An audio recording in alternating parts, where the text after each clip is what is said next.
It all started with a small incident on a Friday afternoon. My 6-year-old daughter Evie, who's in first grade, usually gets dropped off after school by a friend's mom who lives nearby. That day, instead of pulling into our driveway, the mom stopped at the side of the road and let Evie out. Excited to see me, Evie dashed across the street without looking both ways, as she was taught. I called emergency immediately. Within minutes, both an ambulance and the police arrived. My wife, whom I've been married to for 7 years, was working her regular shift at the nursing home. The nursing home policy required staff to lock their cell phones in assigned lockers during work hours. I called the nursing home on my way to the hospital to inform my wife about the accident. That's when I found out that due to unexpected slowdowns at the nursing home, all full-time staff had to use some of their accumulated time-off hours to avoid layoffs. My wife had decided to use hers that day. The issue was she left for work in her nurse's uniform, not expecting to be off. I had no idea she had the day off. Normally, if she planned to use her time off, she would discuss it with me first. I started wondering if she took up private work somewhere else to help someone out. All I knew for certain was that the receptionist at the nursing home had lied to me. It was a small thing, but it bothered me a lot. I called my wife's cell phone, but it went to voicemail. That was odd because usually when she wasn't working, she'd answer. Something felt off, but I couldn't put my finger on it. It was a small thing, but it bothered me. I left a detailed message explaining what was happening. I had filled out all of our daughter Emma's paperwork, but still hadn't heard from my wife. The emergency doctor had sent Emma for x-rays and an MRI because she wasn't waking up, and they were concerned she might be in a coma. I was really starting to worry. Finally, about an hour after her usual work-end time, my wife came home. I noticed the scent of fresh soap on her, the kind she usually had after her morning shower. Instantly, I sensed something was wrong, but I didn't know what. It was just a small detail, but there were too many of them adding up. I now knew something was amiss, but I couldn't figure out what. When I asked Emma if the receptionist had passed on my message, she said she got it later. She explained she was busy with a patient who needed to be transferred, and I was in Southeast while she was at St. Francis. I suspected she was lying, but I didn't press it. This wasn't the time or place. 2 women had lied to me that day, and I knew I needed to find out why. What had started as a normal day had turned into a series of lies and inconsistencies between us. The only thing I knew for sure was that my wife wasn't acting like herself. After Emma started to wake up from the tests, the doctors decided to keep her overnight for observation due to how long she had been unconscious. Around 10 p.m., after she fell asleep, we headed home, stopping at Taco Bell's drive-thru for dinner. After eating and having a cold beer, we went to bed. That Saturday, our little girl was given the all-clear to come home. We were fortunate there was no serious harm. When we arrived at the hospital, our family doctor, Dr. Ronald Foster, was there examining her. I was impressed by how seriously he took his job. Before we left, he told us to call his office and schedule a follow-up appointment in 3 weeks. He explained that sometimes there could be issues that arise later related to the accident, and without follow-up, we might never know. He emphasized the importance of being cautious, especially with young children. Once we were back home and settled, I asked Emma again about her Friday. Her answer didn't satisfy me. Normally, she'd share if anything interesting happened at work or if they had a new patient transferred in. These little pieces of everyday communication were missing. It was a small thing, but these details were starting to add up, forming a pattern. Whatever my wife had been up to on Friday, it was clear she didn't want me to know. I began to wonder why. I started thinking back over the past few weeks to see if I had done something to upset her. Emma had a tendency to hold on to grudges if she felt unfairly treated, even for weeks. Emma and I were high school sweethearts. From the moment I first met her in junior high, I never looked at anyone else. Though we broke up 3 or 4 times, we always found our way back to each other. Emma had a habit of being drawn to something new and diving in to explore what intrigued her, which often led to our breakups. I thought it was just part of growing up and assumed it was a phase she'd outgrow. Each breakup stemmed from her developing an interest in someone or something else. I was on the Jackson High School football team, and she was a cheerleader. We were both popular students, and everyone thought we were meant to be together. But we ended things senior year because I didn't see our future together. After high school, I joined the fire department and worked my way up while she pursued her LPN certification on her path to becoming a registered nurse. I reconnected with Emma because I got injured fighting a fire on the job. 6 months later, we got married. Our daughter was 2 years old when Emma became a registered nurse. Emma had dark shoulder-length black hair, blue eyes, and an attractive figure. Most people who knew her loved her for her caring personality.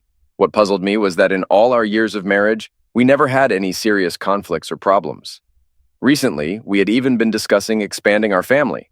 On Sunday, we were invited to an afternoon barbecue with our daughter at a coworker's poolside. We got ready by wearing our swimsuits under our clothes. Each of us was assigned something to bring. On the way, I stopped at the grocery store to pick up the items we decided on, enough premium franks and buns for about 16 people. These franks were special. Always boiled before grilling, they retained moisture and had a rich, satisfying flavor.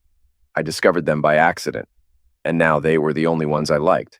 I called them Smokies because of their distinctive flavor. It turned out that my preparation method made them a hit, and we always ended up with more meat than bread. That Sunday, no one noticed me in the kitchen, carefully boiling the franks until they plumped up, then drying them off before grilling. Meanwhile, Emma was outside chatting with our host, Olivia, who was head of the HR department where they both worked. They were watching our daughter and Olivia's son playing by the pool with a few other kids. I wasn't paying much attention to their conversation until the end, when I overheard something that deeply hurt me. It shook me to my core, revealing clearly what was going on. Dr. Ronald Foster, the very popular doctor who used to visit every Friday afternoon to check on his nursing home patients, Olivia explained. Now he only comes when you're on duty. It's making some of us wonder if there's something more between you two. Is there something I should know? No, not really, my wife replied, looking flushed and clearly avoiding the topic. Her expression usually meant she was caught doing something she didn't want to explain. Now I knew two people whose Friday routines had suddenly changed. Emma had a good reason to keep whatever she was hiding a secret, which wasn't like her. We're just professional friends, Emma tried to clarify to Olivia unsuccessfully. He appreciates the detailed reports I send him about his Alzheimer's patients' behaviors. It helps him manage their medical needs. Well, that's not what people are saying in the halls, Olivia retorted. Whatever is going on, it better stay strictly professional at work. Otherwise, these rumors will only get worse. I'll talk to him about it next time I see him. I have another appointment with him next week, Emma said. I should go check on Evie. As Emma walked away to check on our daughter in the pool, I muttered under my breath, she's lying. She doesn't have a doctor's appointment next week. Olivia heard me and turned, seeing the shock on my face. Her expression turned serious as she realized, like I did, that something was definitely going on that I hadn't known about until today. You heard us, didn't you, Damon? Olivia said. I simply nodded. You think there's something going on between them, don't you? Over the past few days, I've noticed a few small inconsistencies. Now, with what I just witnessed and heard, it's painting a very different picture. Her facial expressions clearly showed she's hiding something she doesn't want anyone to know about. It's made me reconsider everything. Can you please tell me how long Emma has been taking every other Friday off? I asked. For the last 3 months. She proposed the new schedule since she works a lot of extra hours. Most of her overtime pay goes towards additional taxes, she says. Taking the day off helps reduce her overtime hours, and she saves her accumulated time off for family matters, Olivia explained. We in human resources like it because, in the long run, it saves the company money and gives part-time employees more hours. Another question, how close is Emma to the receptionist who answers the phone? I inquired. They're best friends. Why? Olivia replied. When I called about Evie's accident on Friday, the receptionist told me Emma was taking accumulated permanent time off because it was slow, and management had asked all full-timers to do so to avoid laying off part-time staff. You were lied to. We're operating at full capacity. There's no need for cuts. What are you going to do? Olivia said as she poured me a strong drink. Emma is definitely hiding something, and her best friend seems to be helping her, apparently for a while. I hope what I suspect isn't true, I said. Dr. Foster is our family doctor. If my gut feeling is right, I'll ruin his career, divorce my wife, and seek sole custody of our daughter. Well, according to the rumors going around, you're not the only one who suspects something, Olivia said. The nurses she works with feel they're too friendly with each other for it to be purely professional. They spend a lot of time in a patient's room with the unit door closed. If I hear more, I'll let you know. Please do. As a firefighter, we always say where there's smoke, there's fire. It might be just a mutual attraction that went too far. Either way, I'm going to find out, I said, drying off the Smokies. Nice try, but I don't think that's going to work, Olivia said. I've been in similar situations, and when our instincts tell us something, they're usually right. At that moment, I started to believe I was witnessing the same behavior from Emma that I had seen in high school.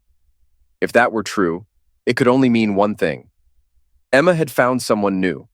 Dr. Ronald Foster joined the partnership group 3 years ago to take over our former family doctor's practice. The local hospital, due to his age, had been making things difficult for him, and his partners essentially forced him into retirement. Emma, a registered nurse, had obtained her license while working at Southeast Hospital before moving to the nursing home. Southeast Hospital, a teaching hospital, favored a younger image. If our former doctor wasn't willing to change his appearance, it was time for him to leave. It's unfortunate when medical organizations prioritize appearance over experience. For the next 6 weeks, I would be on the evening shift, working from 6 to 6, 4 days on and 4 days off. It was the perfect opportunity for them to do whatever they wanted without being caught, given my work schedule. My wife's recent behavior had created enough doubt that I took a step I never thought I would. Before putting the sausages on the grill, I texted one of my regular crew members, asking him to call me in 5 minutes. I was next to my wife when he called. Before answering, I told her I needed privacy for a work-related call and moved to the front yard.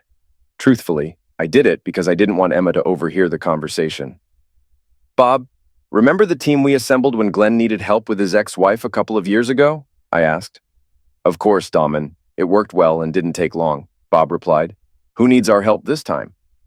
"I do. Based on what I found out, I think it's been happening for at least the past 3 months. Emma and the man I suspect she's involved with is Dr. Ronald Foster," I explained.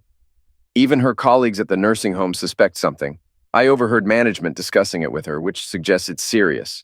The head of human resources even warned Emma to be more discreet at work." "Ouch. If they're saying that, it's been going on a while. I'll start making calls to arrange for us to meet at the fire hall tomorrow when we're on duty," Bob replied. "Our sheriff department friends will be happy for something different to do. Remember, Damon, we need to impose the same rules on you as we did with Glenn. When we helped Glenn before, our rule was he had to stay out of it until our team finished our investigation. We thought any changes in his behavior might tip off his spouse. It took less than a month to get everything done. We compiled a detailed daily report of his ex-wife's activities with her lover. His lawyer said it was so thorough that nothing could slip through. Glenn easily won custody of their 3 kids in the divorce. We met Monday evening after dinner in the fire hall meeting room. 6 sheriff's deputies, 5 firefighters, and 2 police officers were there. I briefed them on what happened Friday and what I'd discovered since then. Everyone agreed it seemed like something was definitely going on. I gave them Emma's car description, license plate number, and her regular work hours, from 7 in the morning to 3:30 in the afternoon. They asked me to get copies of our medical records from our files at home for the last 2 years. They wanted to check if Dr. Ronald Foster was still our family doctor by looking at the medical billing records. If he and Emma were romantically involved, he should have transferred us to another doctor in their practice. After that, they asked me to step out so they could plan who would do what and when. On Tuesday morning, after I saw my daughter off to the bus, I noticed my retired neighbor fetching his morning newspaper. I walked over to say hi and we started chatting. He asked why the doctor had visited us the previous night. I asked if he was sure it was a doctor. He said the person was wearing a white coat when he arrived, and he saw him take it off and leave it in the car before going to our door. He mentioned the doctor was still at our house when he went to bed around 10.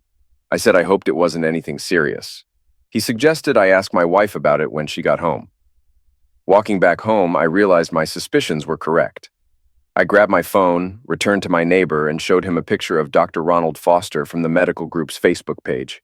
He confirmed that was the doctor he had seen. Emma called and said she would be late. I took Evie to my mother's so I could get to work on time. I informed Bob about what the neighbor had witnessed and gave him copies of our medical records and health insurance reports. They proved Dr. Ronald Foster was still our family doctor, with my wife's last appointment being 2 weeks ago. The following Tuesday, a few friends came over while Emma was at work and did some work inside the house. I wasn't allowed inside until they finished, so I sat and talked with my next-door neighbor. He mentioned the doctor's visit the previous week wasn't medical. I agreed, saying my friends were wiring the house, but I wasn't involved in that part. They set it up this way so I wouldn't know where things were. If I had known their plans, like anyone else, I'd be watching closely to see if they were working, and my behavior might have given it away. "I wish I had friends like yours when I got divorced years ago," my neighbor said. "It might have saved me thousands in legal fees alone. Nowadays, you've got to protect yourself from everyone, even those you trust. It's sad how this new computer age has helped erode what little family values we had." It was during the first day of my last 4-day shift to end the 6 weeks of night shifts when they showed up at the firehouse to deliver the bad news. They even brought one of the top divorce lawyers from our town with them. I immediately knew my situation was more serious than just my wife cheating. Their choice of lawyer meant the team believed we needed to act quickly. Emma and Ronald Foster were having an affair that had been going on for over 6 months and was nearing a breaking point. They felt it was time for me to take decisive action. Emma planned to wait until the end of the school year, just 2 months away, before filing for divorce. On the nights I was working, they were either at my house after Evie went to bed, or Emma would take our daughter to her sister's place for babysitting. Emma would pick up Evie from Ronald's house in the morning and bring her home before I finished work. Then they would go about their day as usual. The reason the lawyer was present was because of what they were plotting behind my back. With Dr. Ronald Foster's assistance, Emma intended to use claims of mental cruelty against me. They aimed to prove I was an unfit father and a danger to our daughter's well-being. Emma, relying on her professional background, thought that the fabricated accusations, supported by a detailed medical record they were compiling, would convince the court to grant her full custody of our daughter. She aimed to reduce my interactions with Evie to supervised visits only. Her ultimate aim was to provoke such anger in me and my parents that we would choose to permanently cut ties with them.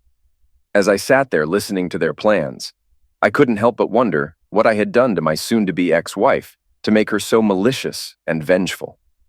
The extensive report spanned 60 pages and included dates, explicit photographs of the two engaged intimately, several notarized statements affirming their 6-month relationship, and transcripts of their conversations plotting how they could harm me.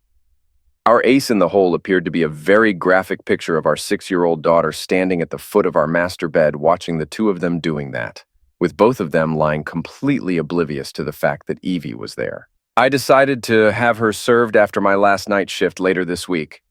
After that, we'll file a complaint with the state medical board against Dr. Ronald Foster on the same day. We'll provide evidence from our billing records showing he was still acting as our family doctor during that time. We'll question whether he falsified medical records to support my soon-to-be ex-wife's claims of mental cruelty, especially since they discussed setting me up. It was also proven with a photograph that he was having an affair with my wife in front of our 6-year-old daughter. Dr. Ronald Foster, a respected man, violated medical ethics and broke the law by falsifying medical records. A copy of the divorce petition will be given to our local child services, along with an explanation that I'm taking my daughter out of town to allow them to investigate my wife and me without my interference. A letter will explain this as a precautionary measure. The state's child services take crimes against children by family members very seriously. All 3 agencies will receive an 8x10 photograph showing my daughter witnessing the affair. I'm taking 3 weeks vacation starting right after this week's shift's end. It's already approved. One of the fire department heads, a colleague, was present when I called my retired parents and suggested we use Dad's RV for a 3-week vacation starting the day after my last shift. I said I needed their help and would cover the costs. They agreed but asked why it had to be rushed. I promised to explain on the way. My new lawyer was shocked when I proposed signing over my parental rights to my parents until the divorce is finalized. He agreed it's a smart move given the circumstances. If Emma has already reported to child services, it shows my top priority is my daughter's well-being. Until my name is cleared, it demonstrates to everyone, including legal authorities, that I'm protecting my daughter first. I'll prepare the paperwork, he said, but make sure to have it notarized within 24 hours of serving your wife. I just finished my final evening shift and made it home in time to see my wife off to work. As usual, she kissed me on the cheek before leaving. Once she drove away, I quickly made a phone call. Evie and I started packing for a surprise trip. I asked a sheriff's department representative to inform the school principal about our situation and why I had to take our 6-year-old daughter out of school. At 8 o'clock that morning, my parents arrived. We loaded our belongings into their RV, and by 9 o'clock, we were on the road. Out of courtesy, I called Olivia to update her. She mentioned that since her conversation with Emma at the nursing home, everything had been strictly professional, and the rumors were fading. I explained that I now had proof of their affair spanning at least 6 months. Consequently, I planned to have legal papers served to Emma at her workplace later that day. Olivia agreed to witness it and keep me informed. Afterward, I joined my daughter in my parents' large RV. As we left town, I handed my mother a legal envelope containing all the details, asking her to read it. My dad asked, "What's going on?" "I recently found out Emma was planning to divorce me at the end of the school year," I said. "What Mom is reading outlines what we've discovered and proven. Her lover is our family doctor, and they were plotting against me. If they hadn't been caught, they could have arranged things so I'd never see Evie again after the legal battles." "So, we're leaving town because things are about to get very messy for a few people," my dad said. "It's best for you and our granddaughter to be away from it all." "Basically, Emma will be served at work today. The state medical board will receive an official complaint this morning about Dr. Ronald's relationship with his patient, my wife. I'm alleging ethics violations and have some compelling evidence. Child Services will also be informed about everything Mom's reading. He could lose his license to practice for at least a year or more if he's found guilty. Your claim could trigger a deep investigation into every doctor in his group," Dad explained. "Oh my God!" Mom exclaimed. "They let my granddaughter see them doing that. I'll take care of that woman myself." "That doctor can say goodbye to his career. He'll lose his license for good.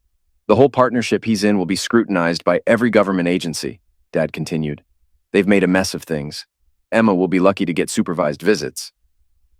"Damon Lee, you and Evie will come live with us when you return," Mom insisted. "If Emma shows up at my door when your father and you aren't home, I'll answer with a loaded Magnum. I'll be driving Evie to school and picking her up every day." I cherished my mom. She adored her granddaughter more than anything and fiercely protected her family. She'd taken down many who threatened her family over the years. Dad drove until we needed gas, about when the tank was half full. I used my credit card to fill up and took over driving. It gave Dad a chance to read through everything himself. He was amazed at the level of detail. I explained about the group we'd formed within City Services, our second time helping in a divorce case to protect one of our own. Around 3 o'clock, we stopped at a trailer park for the night that Mom had booked. These 3 weeks were meant to spoil her granddaughter. After parking and hooking up the RV, I took Evie swimming in their pond. Just as we returned, my cell phone rang. It was Olivia. "Hi, Olivia," I greeted her. "Hope your day went well." "Damn, we haven't had such an exciting day in months," Olivia replied. "Thanks to you. This afternoon, we got word that Dr. Ronald Foster has been temporarily suspended from practicing until the state medical board finishes their investigation." "They acted quickly. I have to give them credit," I admitted. "I thought they'd at least call him in for an interview first." "They only suspend that fast if there's a serious complaint with some evidence already provided," Olivia clarified. "It shows they're taking this very seriously. We probably won't know the outcome for about 3 months."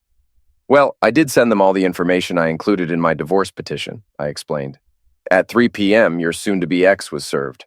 Right at shift change, I had security informed to expect him and to notify me before allowing him in. When he arrived, I escorted him to Emma's section. The young man asked her, 'Are you Emma Lee?' When she said yes, he said, 'Congrats, you've been served,'" Olivia recounted. When she opened the legal envelope, the first thing we all saw was the image of Ronald and her making love with Evie watching. "Oh no!" she screamed before fainting. "My lawyer let her see that first. That's priceless," I chuckled. "She got what was coming to her." "Did the state get a copy of that picture?" Olivia inquired. "Most likely, knowing my lawyer," I replied honestly. "Then the state had no choice. Dr. Ronald Foster was having an affair with a patient and allowed the patient's minor child to witness it," Olivia analyzed. "I didn't think you could pull it off. Now we're all betting on how long he'll lose his license." "My dad thinks he's lost it for good in our state," I said. "Emma and Ronald were fabricating a false medical history claiming I was mentally cruel to her and our daughter so she could get sole custody. If they can prove that, criminal charges might come into play." "It's a mess, but her problems are piling up since everyone now knows she let her daughter see what she was doing with Ronald," Olivia added. "The rumors are flying around here. Some of the staff refuse to work with her. I'm redoing the schedule as we speak. They say they can't trust her anymore." When she regained her composure, I informed her that the state had notified us about Dr. Ronald Foster's suspension by the medical board pending their investigation. She wasn't happy when she left at 3:30. "Wait until she realizes Evie and I are out of town," I said. "We left this morning with my parents on advice from my lawyer. Given the accusations from both Ronald and Emma, my lawyer thought it best for me not to be alone with my daughter right now." "That's a smart move because of her profession. She has a lot of friends everywhere. To make her claims credible, those stories may already be circulating, Olivia remarked.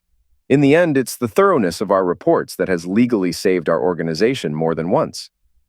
We promised to stay in touch and said goodbye.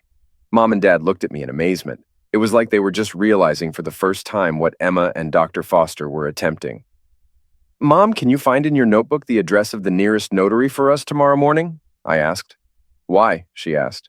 The lawyer has prepared legal documents granting you both my parental rights until either the divorce is settled or my name is cleared.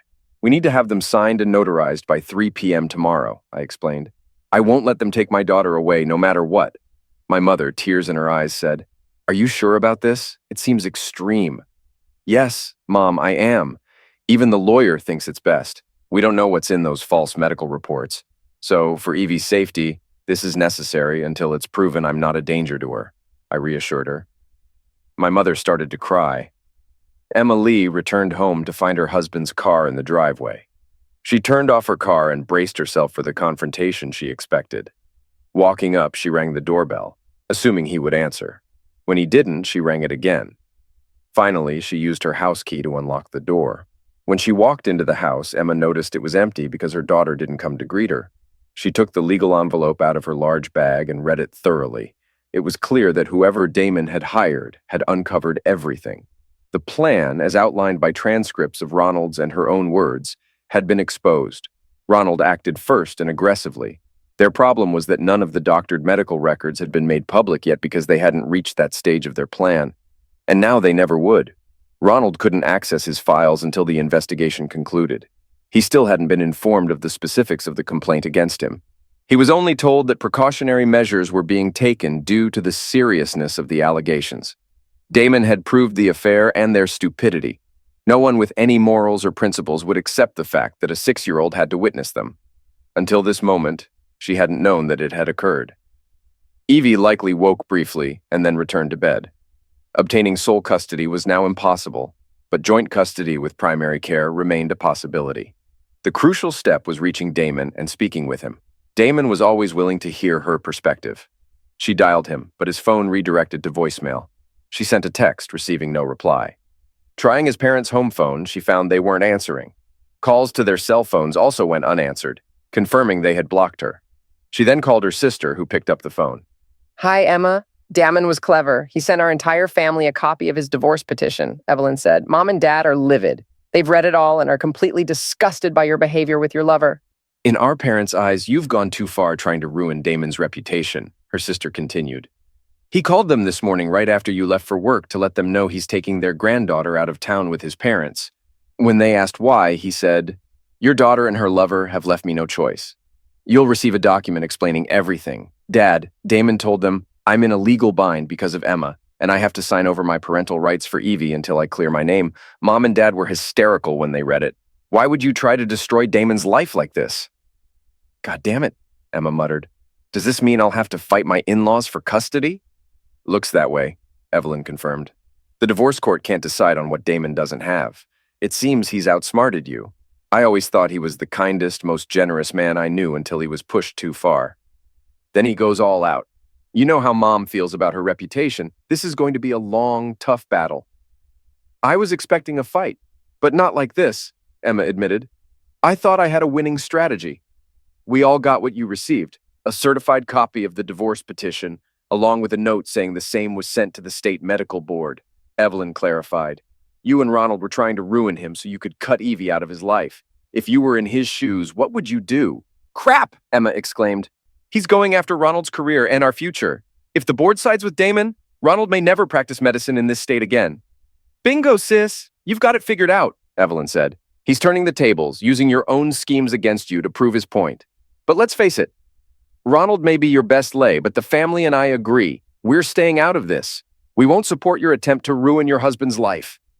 Stay away from us until this mess is resolved. Emma was shocked to realize her husband had outsmarted her completely. Even her own family wanted nothing to do with the mess she had created. She and Ronald had believed they were cautious, so being served had come as a total surprise. She spent the entire night trying to unravel how they had been caught.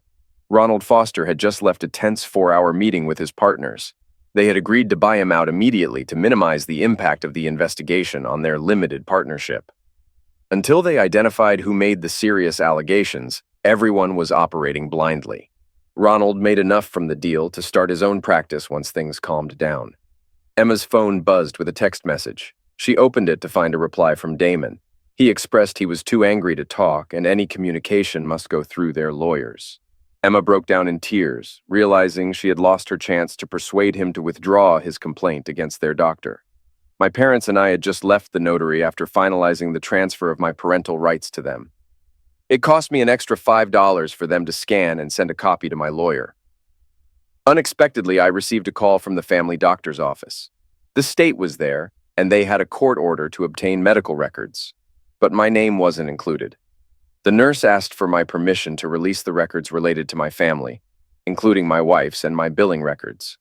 Mom had planned our trip meticulously, ensuring there was something fun for Evie to do every day.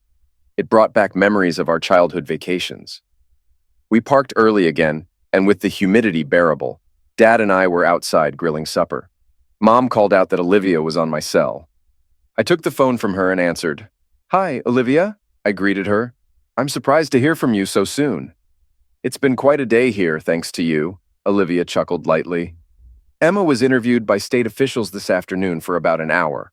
We used our on-staff notary to record, witness, and verify her statement. "I find that really interesting," I commented. "Is there anything else important I should know?" After the meeting, she mentioned she'd have to face a full review by the nursing board for her behavior, Olivia explained. "She's likely looking at a 6-month probation." "How will this affect her job?" I inquired. "Since what happened didn't occur here, it won't affect her job much," Olivia replied. "I'll just have to keep an eye on her and report anything suspicious. For the next 6 months, Emma will probably submit the best daily reports on our patients in the whole organization. But if she does get probation, we'll assign her to the night shift during that time." I chuckled because Emma disliked night shifts due to their impact on social life. I mentioned that my parents and I were trying to make this time special for Evie. After a brief chat, I promised Olivia dinner once I returned. During supper, my mother asked what I knew about Olivia. I admitted I didn't know much. She's a single mother around my age, with a son slightly older than Evie. I wasn't even sure if she was married. Olivia and I stayed in touch for the remainder of our trip. The day before we returned, I called my lawyer to arrange access to my home so I could collect my belongings. That's when I discovered Emma had moved out, taking what she wanted, and was now living with Ronald. We cut our trip short by a couple of days to get things sorted out, slipping back into Cape on Friday morning. My parents found it amusing and dropped me off at the house early that morning, taking Evie to our new home. First, I mowed the lawn, and a neighbor brought over a cold beer before I finished. He remarked it was a clever move, as news of our marriage breakdown had made the local headlines. I called a locksmith to rekey all the locks. I spent the day cleaning up the mess Emma had left at home. I called my mom to see if there was anything she needed from the house. She said no, just ours and Evie's clothes. The rest would be sold with the house. I gathered up any canned goods and frozen food we had left and dropped it off at the food bank. Then I returned to clean out the fridge. I brought the stuff home, and Mom insisted on washing all the clothes in case something had been done to them. By around 4 p.m., I picked up my phone. Olivia answered right away. "Hey, Damon, you're back," Olivia greeted. "When did you get back?" "This morning. Spent the day cleaning up the house to get it ready for sale," I replied. "I was wondering if you and your son wanted to join me and Emma for dinner. If he was home, we'd love to, but he's with my mom for the weekend." "I'm free, though," Olivia said. "Great. I'll leave Evie with my mom and pick you up at 7. How about Red Lobster or Outback?" I asked. "Red Lobster sounds great," she replied. I dressed up a bit for dinner. Nice shirt, dress pants, and slip-on leather shoes. With our reservation, we were seated promptly. We had a good meal, and I learned more about Olivia. She had never married and was raising her 7-year-old son on her own. Her father had been a firefighter in his time. My first day of work was scheduled for Sunday.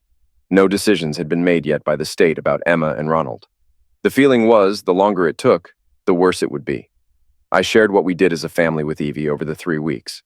Afterward, we strolled through downtown Cape to see the nightlife. Around 11, I arrived back at my parents' place where my mom, being mom, was still up. At work on Sunday afternoon, I was called to the office. There was a visitor waiting to see me. I figured it was who I expected. I was right.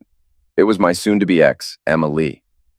"Mrs. Foster, what can I do for you?" I greeted, turning on the voice recorder app on my cell phone as I walked into the office. "My name is still Lee, Damon," Emma replied. Well, if that's true, then I'm still nothing but garbage to you, I responded. So what do you want? Damon, that's not true, Emma said, trying to calm things down. Sorry, but your actions speak louder than words, don't they? I replied. The first thing you did was move in with someone else as soon as Evie and I went on vacation. Witnesses say you moved in the next day.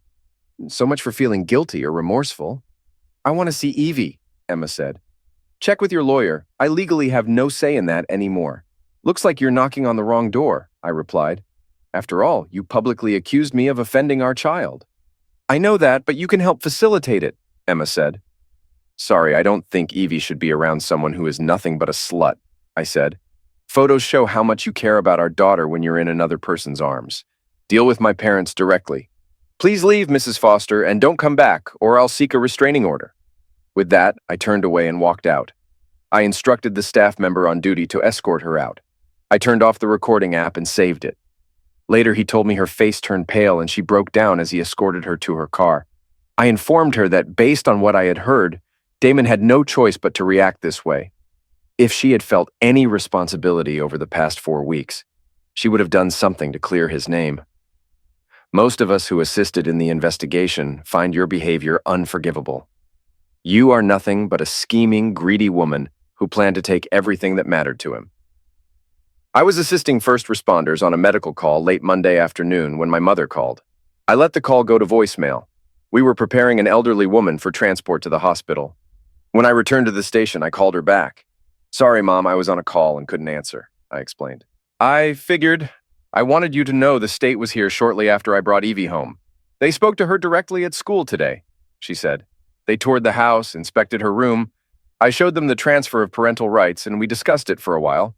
I assured them I have never seen my son be offensive to anyone. Thanks, Mom, that's good to know, I said. I hope you're not upset, but Emma's parents are here and staying for dinner, she said. Should we wait for you? That's okay, Mom. Please give them my love and let them know I'll be there as soon as I can, I replied. Tell them they can have Evie whenever they want, as long as Emma isn't around. It has to be that way until everything is settled in court. I ended up working late because one of the guys on the evening shift couldn't make it until 8, so I stayed to cover.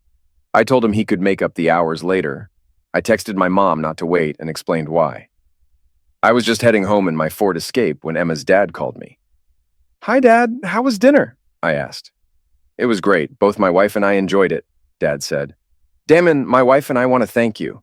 Gracie told us what you said. We're so sorry for what our daughter has done. We promise to honor your terms. Have you spoken to her at all? We haven't since we received the copy of the divorce petition. She came by the station on Sunday demanding to see Evie. I told her it's out of my hands. She'll have to deal with my mom about that. Oh, and I just remembered I recorded our conversation.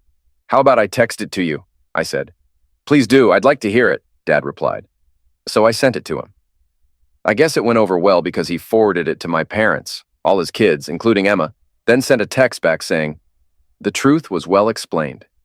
It's a good thing I live in a small town because I found out the next day that my wife and I were scheduled to see Judge Donald McDonald on Friday afternoon at 1 o'clock. He's the toughest, most principled judge in the area. In his courtroom, you could say what you wanted, but if you crossed the line, he'd set you straight. It was rumored, but not proven, that some guys never recovered after facing him. He was a legend here. People often said he made Judge Roy Bean look like a pushover. My lawyer warned me that when Judge handles our case, it's going to be more serious than a Friday the 13th movie. You had to be careful and ready to answer his questions promptly or face consequences. The judge doesn't tolerate slander or hints. He wants facts. With this understanding, we prepared our defense. We were all present as the judge took his seat. Emma's lawyer sought visitation rights to see Evie, which required overturning my parental rights surrender. My lawyer argued that I had voluntarily given up parental rights due to accusations by my wife and her partner. Since the State Medical Board and Child Services were still investigating these claims, the issue of whether I was offensive to my daughter remained unresolved. Until this is clarified by the legal system, any time Damon Lee spends alone with his daughter could be seen as potential endangerment. Damon Lee set aside his pride and prioritized his daughter Evie's well-being. He hasn't been alone with her since the accusations surfaced because of the predicament caused by his wife. We presented a recorded conversation as evidence, witnessed by others, where Damon explained that Emma would need to resolve matters with those who held parental rights, his parents.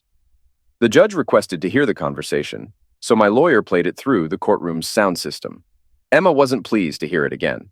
Then, my lawyer submitted a notarized statement from a witness who provided additional context after I had left. The judge asked to see the transfer of parental rights, and my lawyer handed him a copy. A slight smile crossed his face as he read it. Turning to Emma's lawyer, the judge asked, "Is it true that because his soon-to-be ex-wife accused him of mental cruelty and emotional offense, he took the actions he believed necessary?" My wife's attorney explained, "Yes, but she was under significant emotional stress during that period. Now that she's out of the relationship, she's regained her stability." "Is this being investigated as described?" I asked. "Yes, it is, and there hasn't been any ruling or resolution yet," her lawyer replied. "I'll read what the surrender of parental rights states," the judge said. "I voluntarily relinquish my parental rights until government agencies investigating allegations about my parenting decide, or until the court rules based on evidence that I'm not an offender of any kind. Currently, 3 agencies are involved, correct?" "There are 3. The State Medical Board, Child Services, and the State Nursing Board," my lawyer clarified. "Interesting. This is quite a complicated situation. How long have these investigations been ongoing?" Judge McDonald inquired. "About a month," my lawyer answered. "From the duration, it seems this isn't just a typical dispute of conflicting claims, correct?" the judge questioned. "On page 32, the second and third paragraphs of Damon Lee's divorce petition will clarify why these 3 boards are still investigating," my lawyer explained. We all observed as the judge retrieved and read the document. His expression turned serious as he set the paperwork down and glanced at my wife's lawyer. "Let me be clear. The divorce cannot proceed until all 3 investigations are concluded. I won't interfere with investigations that might lead to criminal charges. Based on what I've read, it appears that one party is here due to potential criminal actions by others.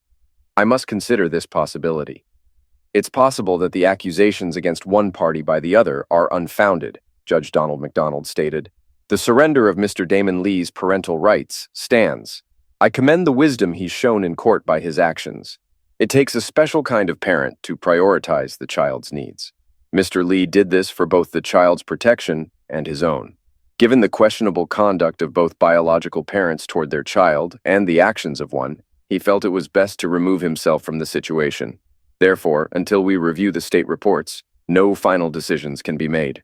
Mrs. Emma Lee's request for visitation must be pursued against the child's other legal guardian, who is not him. Court is adjourned," the judge concluded. Emma's expression spoke volumes. She clearly didn't accept that my actions had been validated legally. She was furious about losing. As we exited the courtroom, she confronted me. "Damon, how did you figure it out?" Emma demanded. "It was a series of small details that didn't add up, from Evie's accident to the barbecue at Olivia's," I explained. "Remember that Sunday phone call?" "Yes, why?" Emma asked, clearly intrigued. "Just before that call, I noticed your behavior mirrored how you were in high school when you started liking someone else," I recounted. "That call I received was in response to a text I sent minutes earlier. By the time it ended, you were already under investigation." Her face turned pale. She hadn't realized she had inadvertently exposed herself. Until then, she had believed someone had betrayed her secret. "Pay attention to the little things. They reveal the whole story," I said with a grin. "Given your meticulous patient reporting, you should have known that." I didn't need to rub it in, but I couldn't resist. Seeing her even angrier only widened my smile. After court, I slipped into the men's room and ran into Judge McDonald. I thanked him for his ruling. "It was my pleasure," Judge McDonald replied. "Once I reviewed the facts, it became crystal clear." "Did your lawyer suggest you take that step?" "No, it was my decision," I replied.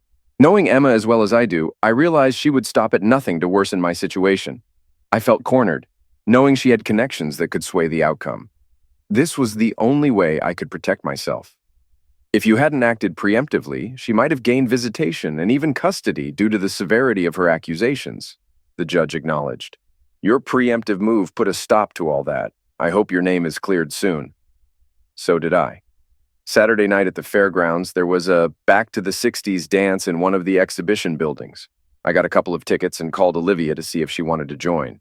She said yes, but she had to have dinner with her parents first. She invited me and Evie to join them, and I agreed. It was interesting. It had been a while since I faced an overprotective father. Evie and Olivia's son, Terry, were getting along well. Olivia's father seemed a bit harsh. I think Olivia noticed because I overheard her telling her father to ease off. I know Damon is a good, honest man, she said. How do you know what kind of man he is? He retorted. His ex-wife has accused him of all sorts of things and everyone's whispering about it behind his back. Dad, Olivia replied. He works out of station number 3. He paused, then smiled and said, Well, why didn't you tell me that? It takes a special kind of man to be a fireman. I now know those stories about you are all nonsense. You're always welcome here. They offered to keep Evie overnight, but I explained she was due at her grandparents' for the weekend, which led to me having to explain the whole situation. The dance was a blast. There's nothing quite like dancing to oldies like Twist and Shout, all the Beach Boys songs, and early rock and roll. Some of the doo-wop songs were her favorites because her mother used to play them when she was growing up. I walked Olivia to her door. As we said goodnight, she leaned in and kissed me. Damon, I know it's early, but I'm interested when you're ready, she said, before saying goodnight. I got back to my parents' home just after 2 in the morning. Once again, Mom was waiting up. We talked about the night and how much I enjoyed it before I headed off to bed. The lawyers finalized the division of assets, and we put the house up for sale. Things were slowly moving forward. 3 months after the separation, things started to fall into place. The state medical board found Dr. Ronald Foster guilty of multiple violations of their ethics code, primarily altering medical records for personal gain. His attempt to ruin a man's life to steal his wife was taken very seriously. His medical license in the state was permanently revoked. Olivia called me when she heard the news, waking me from my sleep. I had just started back on night shifts and had only gotten about 2 hours of sleep. I was wide awake and too excited to go back to sleep. When I told my mom and dad the news, my mom was overjoyed. As I came out dressed up, my mom asked what's up. I told her I was going to ask the woman who stood by me these last few months if she'd like to go to lunch. Mom smiled and said, Don't you think it's time we met Olivia? I arrived at Chateau Nursing Home in Cape around noon, dressed semi-formally. The first person I saw was the receptionist who had lied to me months ago. Her face turned pale as I approached her counter inside the main entrance. Could you please contact Olivia Jones and let her know there's a gentleman here asking if she's available for lunch? I asked. I watched as she called Olivia's extension. A few minutes later, Olivia arrived wearing a big smile. After greeting her, I pulled her into my arms and kissed her. Hand in hand, we left and went to Logan's Roadhouse for lunch. You know we're now the talk of the town, Olivia said. Emma already found out from the receptionist, who's the queen of gossip. That's her problem. Now that I've been cleared, I'm moving forward, I replied. Besides, my new girlfriend might be getting tired of waiting for me to get moving. I must have said something right because Olivia's eyes welled up with tears. What was meant to be an hour lunch turned into 2.5. Later, I found out that after I dropped Olivia off, the receptionist told Emma how happy and in love we looked. Emma was about to discover trouble in her own paradise. The local CBS station reported the news during their early evening broadcast at 4 o'clock.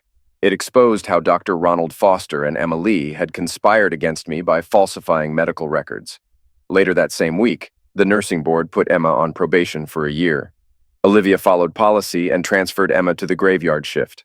Emma's relationship with Ronald became strained, especially when she found out she was pregnant. Ronald began looking for other job opportunities but found none. He eventually took a position as an orderly at the Lutheran Home for Veterans, working the graveyard shift. It was the final night shift of a 4-day stretch when I walked into the station and saw a congratulatory banner hanging up. They had brought someone in to cover my shift. Olivia, her son, and her parents were there, along with our captain. My parents and daughter were also present. I had just been promoted. The process had been delayed because of everything I had been through. This promotion meant no more swing shifts for me. I was now in a junior management position, working 5 days a week for 8 hours each day, with weekends off. During the party, I overheard Bill Jones telling the captain that if things went well, he might soon be my father-in-law. It took about 2 more weeks before we returned to see Judge McDonald. The terms of the settlement were approved, and my divorce was granted on grounds of adultery. Ronald Foster disappeared one night, leaving Emma alone and pregnant. On Labor Day weekend, about an hour before sunset, I took Olivia for a walk through a local state park. I had a little something planned that involved me getting down on one knee. She said yes, of course. Our families had organized a barbecue party on Monday afternoon at Olivia's house, and I had just finished grilling the hot dogs I liked. While serving them, Olivia's mother, Teresa, spotted the engagement ring and hugged her daughter. "When were you going to tell me?" Teresa asked. "After we finished eating," Olivia replied with a big grin. Bill noticed his wife's reaction and loudly asked her, "What's wrong?" Everyone stopped to listen. "Nothing, Bill. Olivia and Damon got engaged. They're getting married," Teresa announced. "We got married a week before Halloween. Emma is now allowed to see Evie when she is with her parents. What no one knows is that legally, my parents and I have regained my parental rights. Emma has to live with the fact that one of her bosses is now her ex-husband's wife. She's not a happy person."